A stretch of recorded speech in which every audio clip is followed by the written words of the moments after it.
Good morning. I'm Sherman Stanford, and this is Making Sense of the Chaos.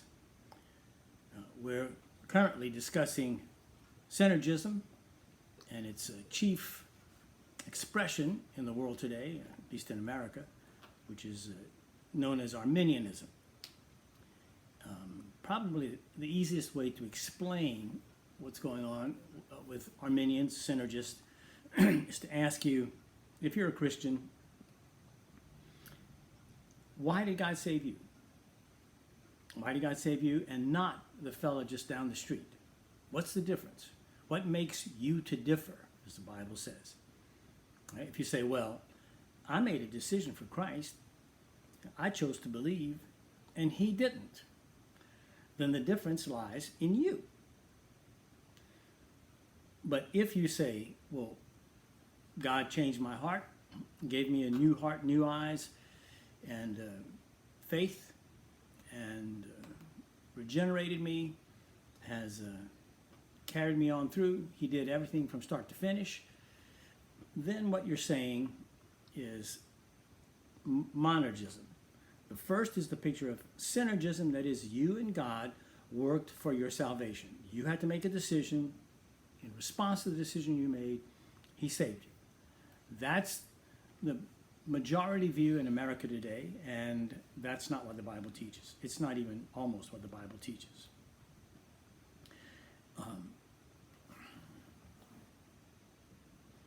For most people, listening to a theological presentation that opposes your own traditions, your own beliefs, is very difficult, and I understand that. And if you don't want to listen, then don't. But if you want to know what the truth is, it's not a bad idea to listen to people who do not agree with you, because they may be right. Now, I have listened to a great deal of Arminian teachings, and I think I understand it very well. And I'm going to present everything about their teachings as faithfully as possible in the most favorable light that I can.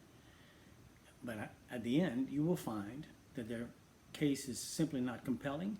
It is woefully short of sufficient, and it fails. It is, in effect, soft humanism. That's what it is, okay? And if Christians believe that the approach to God deniers, those who say there is no God, a lot of times they want to call themselves atheists, but the Bible says there are no atheists, because everybody knows the truth, but some suppress it in unrighteousness and some don't. Well, if you know the truth, how can you be an atheist? Okay? Because you're saying there is no God, but you know there's a God. Well, you're denying it in unrighteousness. Well, how do we do that? Well, we deny things to ourselves all the time. Every time you sin, you're denying God's law, and you're choosing to believe that the law that you have just proposed, that is, it says God's law doesn't apply this way, or there's some reason why I'm allowed an exemption from his law, that this action that I propose is really good and not bad, you're deceiving yourself. The classic example that Dr. Bahnsen used to use of self-deception is the mother whose child was accused of stealing at school. And she staunchly defended him, denying that her son was a thief. Okay? But after that, she was very careful not to leave her son and her purse alone in the same room.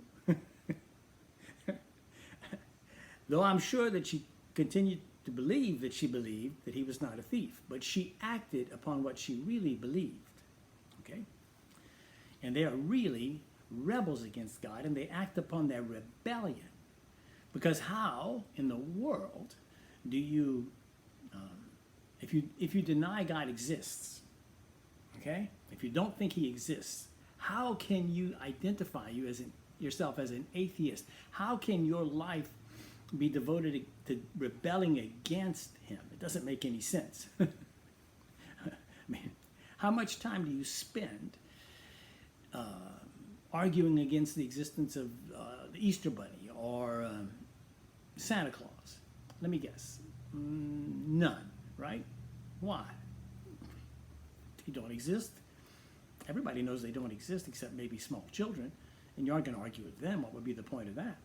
It's a myth, and it has its purposes, so you allow small children to believe it in order for them to gain the sense of awe and mystery and wonder. But you never presented it as the truth. Anyway, if they believe that presenting a hopefully inoffensive, that is Arminians, mildly humanistic message, they grossly deceive themselves. As Daniel Webster is depicted learning in Stephen Benet's story, The Devil and Daniel Webster, men cannot defeat the devil by employing his tactics. I don't know if any of you read that story. I remember it very well. Essentially, Daniel Webster was an orator and a lawyer, and he was known as a great debater, had apparently a wonderful voice, and a great presence in debate and in public speaking generally.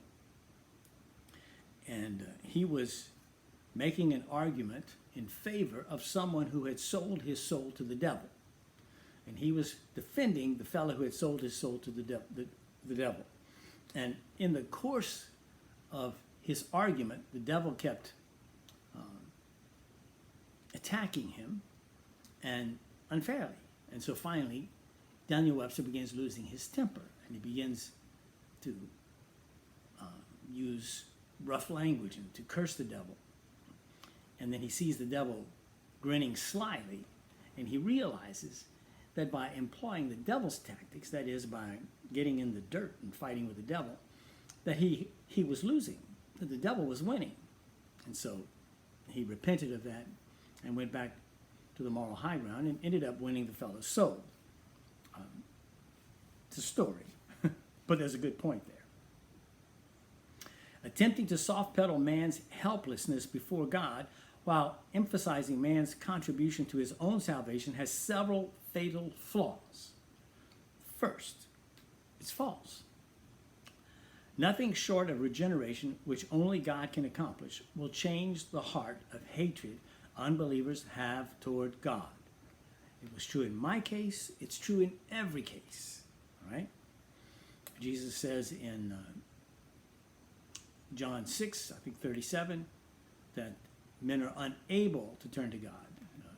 Paul says that the flesh is at enmity with God, and is enmity with God, and cannot please God.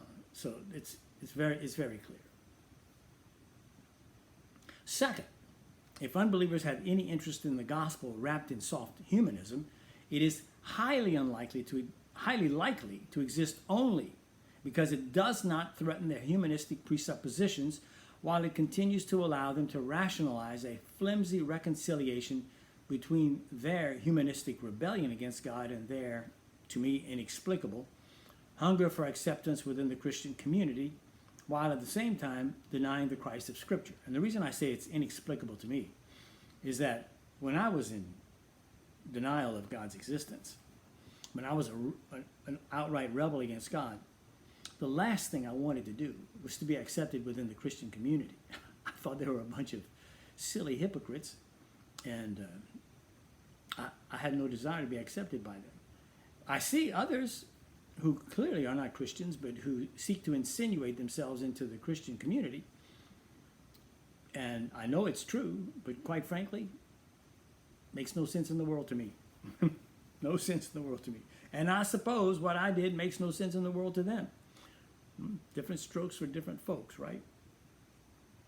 Third, it ignores the great antithesis, that is, presenting the gospel in a humanistic garb. It ignores the great antithesis between the seed of the woman and the seed of the serpent. We talk about that over and over again. Genesis 3:15. Okay, James 4:4. Matthew 28 verses 18 through 20. It's all over the place. Even though it is perhaps unintentional, this allows intermixing of the two seeds within the church, compromising the church's integrity and its ability to discharge its mission. Fourth, God cannot be expected to, nor will he, bless any attempt to wrest his glory from himself. As we have seen in Isaiah 48, he jealously guards his glory. Now, I will show that to make the case for synergistic Arminianism, a deadly false principle must be introduced into hermeneutics. Remember, hermeneutics is the science of interpreting any written document. You have to have some rules by which you interpret any written document. And those rules taken together are what's called hermeneutics. Arminians, faced with a mountain of direct biblical teachings contrary to its tenets, to Arminianism's tenets, must seek to redirect focus from those many passages to other passages that may suggest support for Arminianism. To do so, they must elevate inductive proofs while minimizing deductive proofs. In practical terms, this is done by first evading and then by ignoring direct statements supporting the Reformed Calvinistic position, and then escaping to the supposed safety offered by indirect statements having only inductive weight, which they contend support synergistic Arminianism. Now, for those I have lost completely, I've left you behind, let me explain what I'm talking about. Inductive proofs are used to establish the probability of a conclusion you wish to draw. For instance, if you say, all blondes are dumb, okay? Well, the only way that you could absolutely prove that to be true is you would have to have exhaustive knowledge of every blonde who's ever lived, does live now, and ever will live. And that, in every case, it would have to bear out that they're dumb. Now, I happen to know that's not true because I have a daughter who's a blonde, and she graduated valedictorian from her college class. So she's not dumb, for sure. And I know a lot of other women that are not dumb, that are blonde, but at any rate, if you can show a single woman that is blonde and is not dumb, then all blondes are dumb, fails. If, however, you can't do that, but the one who makes the allegation that all blondes are dumb can only give you a list of 100 blondes that are dumb, and there are none that are not dumb, he still hasn't proved his case absolutely. What he's done is he's established that there's a high probability that his case is true. Okay? So what induction does is it proves probability. But it's always less than 100%. It's some probability less than 100%. Now, strong inductive arguments are near the 100% range, and weak inductive arguments are below that, maybe around 50% or maybe even less than that. Those would be considered weak inductive arguments. In contrast, deductive arguments are where the premises in your argument, in your syllogism, are asserted as true, and the conclusion, if the rules of logic are followed correctly, then must be true if the premises are true. An example might be, and the classic example that people use is all men are mortal, Socrates is a man, Socrates is mortal. Okay, now, if it's true that all men are mortal and Socrates is a man, then it's also true that Socrates is immortal. And it's not probability, it's absolute. Okay?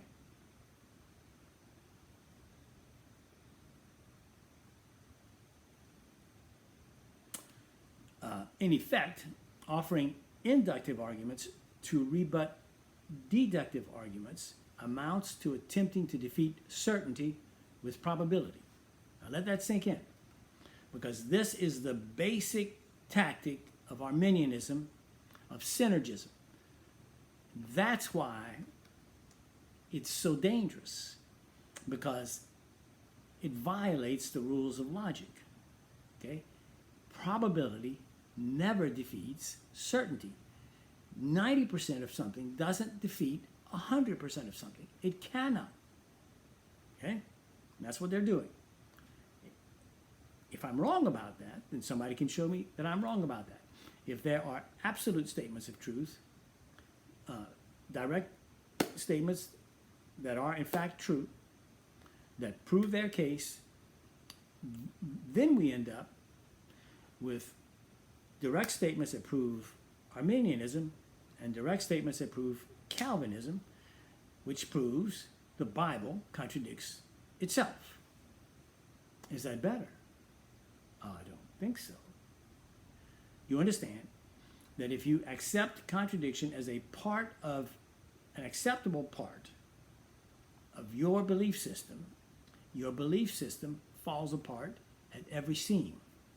Every argument can be easily defeated. Why?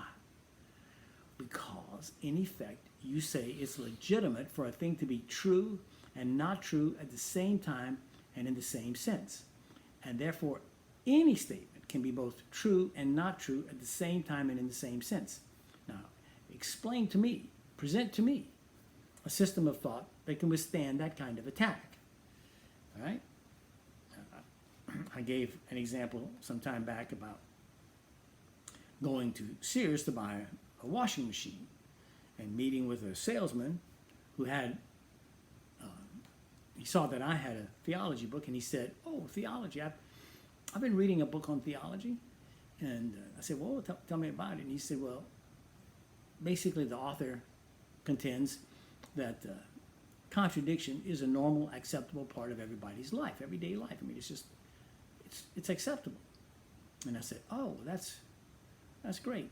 And I said, "Listen, which is your most expensive washing machine?" So he proudly pointed that one out. And I said, "I want to pay," I don't remember exactly, but twice as much for it. And I want you to deliver, but I'm not going to pay you today. And I want you to deliver it to me.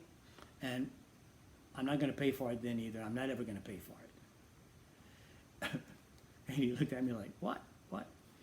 And we went on in that vein for a while, where I would make statements and then I would make contradictions to those statements. And finally I had to explain, don't you see, your system doesn't work. You can't live in a world where you accept contradiction as a normal part of the world. It is not. Now, there are mysteries, yes. Contradictions, no. You can't have contradictions in your belief system. You cannot. It doesn't work. Human beings do not exist in a vacuum. Unless they are completely able to isolate themselves from all other human contact, they exist within a religious, cultural, and political context. In that order. Why? Because the most fundamental questions of life are what are the religious questions. Remember, religion comes from the word that we use for ligament. The things that hold everything together, they are the religious ideas are the ligaments of any person or any group. Okay? Now, out of the religious presuppositions of a group, the culture springs. Okay? What is the culture? Well, the culture is the ways in which we employ, that we use those basic principles that hold everything together. Okay? How do we work out the implications of those principles in our lives as a group? And politics flows out of the culture, which flows out of the religion. That is, when we elect people to office, they rule based upon their cultural presuppositions, which are formed by their religious presuppositions. So it all goes back to religion. Does that make sense? This is inescapable. Moreover, the most powerful forces with which they must contend are not physical. They are ideas. Bill, I was talking with him yesterday, and I said that, and he said, well, if somebody comes at you with a gun, I said, but the gun is not the most powerful thing that you're facing there. The most powerful thing is the man's idea that it's all right to shoot you. Because if he possesses a gun, and he thinks it's only all right to defend you, not to shoot you, that gun is no danger to you. The danger is the man, and he's dangerous not because he has a gun, but because he has a gun and he has a bad idea of what he should do with the gun. It's ideas that are the most powerful things we'll ever face. And of course, anything that's extremely powerful has a capacity for doing great good or great evil. That's true of ideas as well. In a world having instant access to communication from any sector, anywhere on the globe, this is especially true. I mean, what world could that be? Well, maybe our world. Every time you get online, turn on your TV, open a book or a newspaper, you are being bombarded with ideas. Some of them you agree with, some you disagree with, and some you have no opinion about.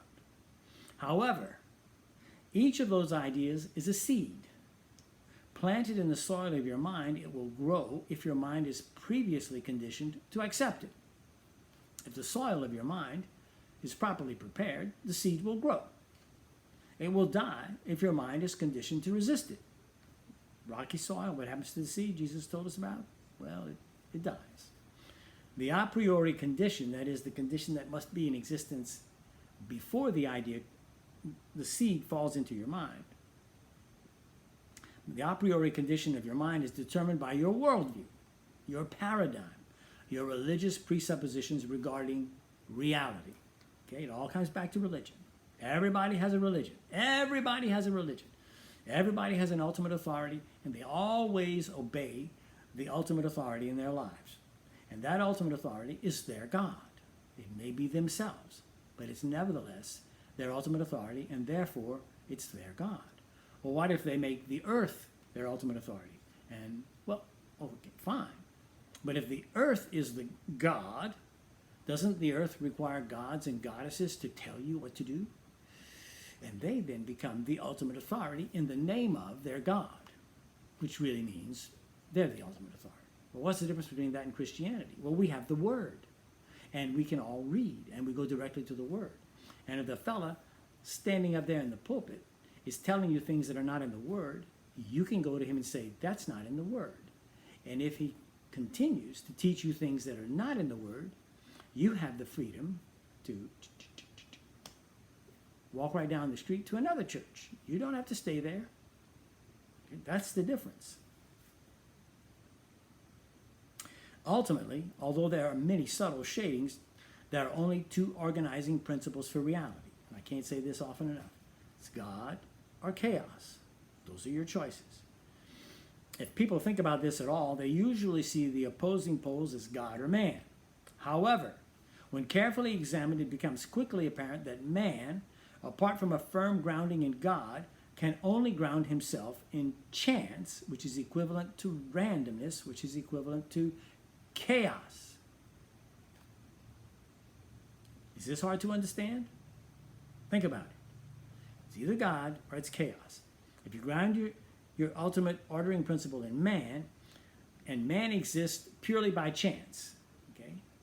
Who created man? Well, either you say it's God, or you say that he just is, or what? I don't know. I mean, some people say, well, aliens came in. Oh, that's nonsense. I mean, if you have to posit aliens, why not just use God? Huh? Aliens, right. And where are they? Well, we don't know. That violates Occam's razor, the philosophical principle, which basically says, don't add layers of premises to your argument. Keep it simple as you can, because the more layers you add, the more easily your argument can be defeated, and the more easily it falls of its own weight. So keep it simple. The simplest explanation is almost always the best explanation, and that certainly isn't simple. So ultimately we end up with man just is, or life started itself. Well, how did it do that? Well, it just did by chance. I mean, it all comes back to chance. And chance is randomness. And if chaos is not completely random, what is it? And if complete randomness is not chaos, what is it? Duh. Ergo, a worldview grounded upon man is a worldview grounded upon chaos. That's your choice. When metaphysical questions are asked, how did the cosmos come to be? How did life come to be? And how can we account for knowing anything reliably? There are only two possible answers. Either a being entirely non-natural or supernatural, having incredible intelligence and power, created it, or it occurred by chance. So if God is denied as the ordering principle for reality in favor of man, that denial also limits the metaphysical answers to the only alternative to God, which is chance. Okay? Metaphysically and religiously, if you deny God, then you're sitting squarely upon chance. You have grounded yourself. You are standing on the firm foundation of quicksand, known as chance. Any acceptance of man as the ultimate ordering principle of reality, even by tacit assumption, is humanism. If you assume that man can find within himself the ultimate ordering principle of reality, you have ultimately effective check to any humanistic presupposition. None. Although you may resist isolated humanistic ideas because they offend lingering religious assumptions which you no longer believe. And that happens with a lot of people. They just, well, you don't think that's really true, but it still affects how you feel about things, and so it still checks you from going pell-mell, mad dash into humanism. That may be true, but that's the oh my God standard, and sooner or later, it gets weaker and weaker, and you'll end up over there.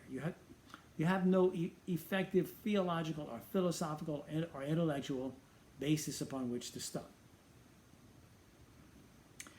Make no mistake, ultimately there can be no halting between humanism and Christianity. Moreover, only a firm foundation in Christian theology can give you a sufficient intellectual foundation to resist the depredations of humanism. What are some of the humanistic ideas that are floating in the air today? Well, okay, 1, man is either unfallen or his fall is less than complete spiritual death. He still has enough basic goodness to choose God. That's 1. Okay? But that's a humanistic assumption. That's not what the Bible teaches. The Bible teaches that we're dead in sin, that we're slaves to sin, that we cannot please God, that there's none good, no, not one. That's what it teaches. Okay? Now, if you believe that mankind is, well, he's fallen, but he's not completely spiritual dead, then you've accepted a humanistic assumption. That's what it is. 2, man is either radically individualistic or merely an inconsequential member of the collective. You say, well, wait. Those are poles apart. No, they're not. No, they're not. They're flip sides of the same coin. Why is that? Because in both situations, they're a denial of man's actual nature. Man is equally, ultimately, an individual and a member of a social group. God does not save just individuals. He saves a people, not a person. Now, he saves persons as part of his people. Does that make sense?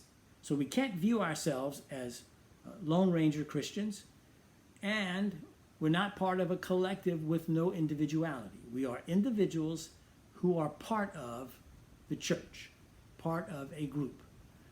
But to see us either as individuals alone or as members of the group alone, either way is really the same error. It's just flip sides of the same coin, which is the denial of the way God made us. We are both individuals and members of a group. Listen, if you're in a group all the time and you never have any downtime, you never have any time to yourself, what happens? After a while, you feel like you're being engulfed and you need some time. You feel like you can't even breathe anymore. Why is that? Well, because you're not just identified as a member of a group. You're also an individual, and you need time to integrate all this stuff into your individual self. But if you're by yourself all the time, what happens? Well, you feel yourself alienated and alone and with no contact, and you aren't able to integrate ideas at all anymore because everything's just bouncing around in a vacuum.